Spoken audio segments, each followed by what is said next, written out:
Mes të gjitha produkteve të shportës që qeveria ka nën monitorim për shkak të rrezikut për inflacion, Ministri Adelina Ibrahimaj konfirmoi se çmimet e perimeve janë shtrenjtuar. Ajo nënvizoi se tregjet po monitorohen çdo ditë dhe në varësi të ecurisë së çmimeve, qeveria do të ndërhyjë duke ofruar një paketë mbështetëse për shtresat në nevojë. E vërteta është që në të kaluarën ne kemi ndërhyrë në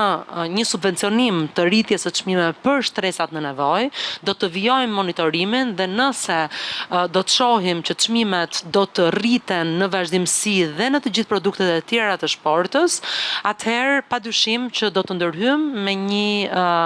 me një akt i cili do të parashikojë që të subvencionojë për rritjen e çmimeve për kategorinë e shtresave në nevojë. Sa i takon çmimit të naftës, ministria përsëriti edhe një herë tjetër qëndrimin e qeverisë se taksa e qarkullimit nuk do të rishikohet dhe si vetmi ndryshim gjatë kësaj periudhe do të jetë ulja e akcizës me 20%, kur nafta në pikat e pakicës shqitet më shumë se 220 lekë për litër. Ne nuk mendojmë që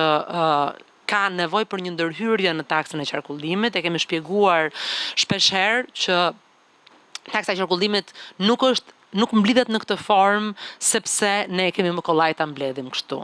Taksa e qarkullimit mblidhet në këtë formë sepse është më e drejtë që të mblidhet në këtë formë, pasi ai që konsumon më shumë karburant është ai që paguan më shumë taksë qarkullimi. Pas mbledhjes së qeverisë, Adelina Ibrahimaj njoftoi edhe përjashtimin nga tatimi për të ardhurat që një rezident në Shqipëri i gjeneron në vende të tjera të botës. Fokusi i këtij lehtësimi është tërheqja e pensionistëve që kanë dalë në pension në vende të tjera dhe kthehen në Shqipëri.